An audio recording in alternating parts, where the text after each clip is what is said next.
It's getting late. Next up, Miss Greenwald's class, doing From Abraham Lincoln to Barack Obama. From Abraham Lincoln to Barack Obama. Let's hear it for her. Hey, boys and girls. Really doesn't have much to do, per se, with our presentation. It's just FYI. The F stands for for, the Y stands for your, and the I stands for information.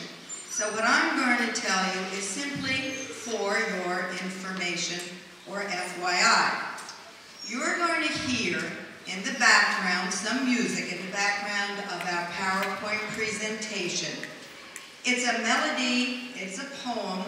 It was written in 1862 by a woman. I know it's very hard to see, it's only a very small picture. Her name was Julia Ward Howe. Julia Ward Howe was an abolitionist. That's a very big word. Julia Ward Howe wanted to abolish or do away with slavery.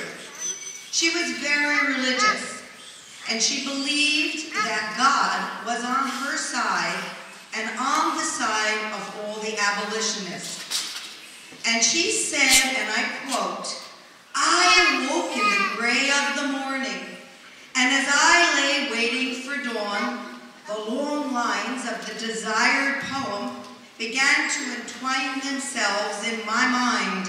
And I said to myself, I must get up and write these verses, lest I fall asleep and forget them. So I sprang out of bed, and in the dimness found an old stump of a pen, which I remembered using the day before. I scrawled the verses almost without looking at the paper. And what resulted was a melody, as I said, in a poem that is known to us today as the Battle Hymn of the Republic. It is a Civil War song. Most of us don't know that. And when we sing it sometimes in the morning, it's played as our patriotic song. So in the future, when you hear it, now you have a background to associate with the music. And now, in terms of showbiz talk, on with our show.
We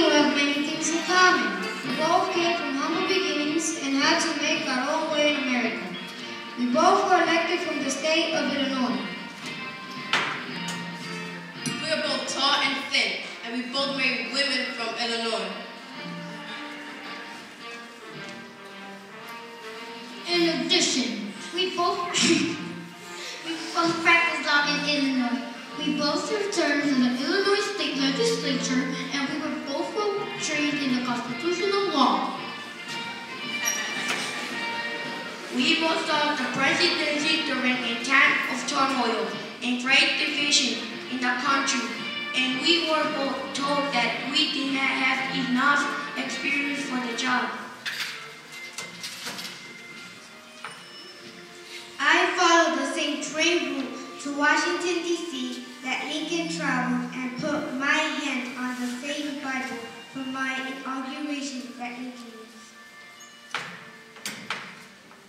As you may or may not know, I read a great deal. I have studied Abraham Lincoln's life and presidency, and what I have learned about him has made a difference in my professional life.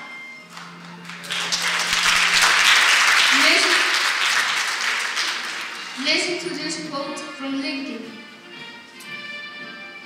Together, starting today, let us finish the work that needs to be done and usher in a new birth of freedom on this earth.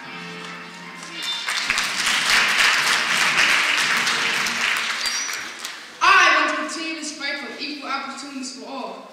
And I say again what Lincoln said so many years ago. Together, starting today, let us finish the work that needs to be done and usher in a new birth of freedom on this earth.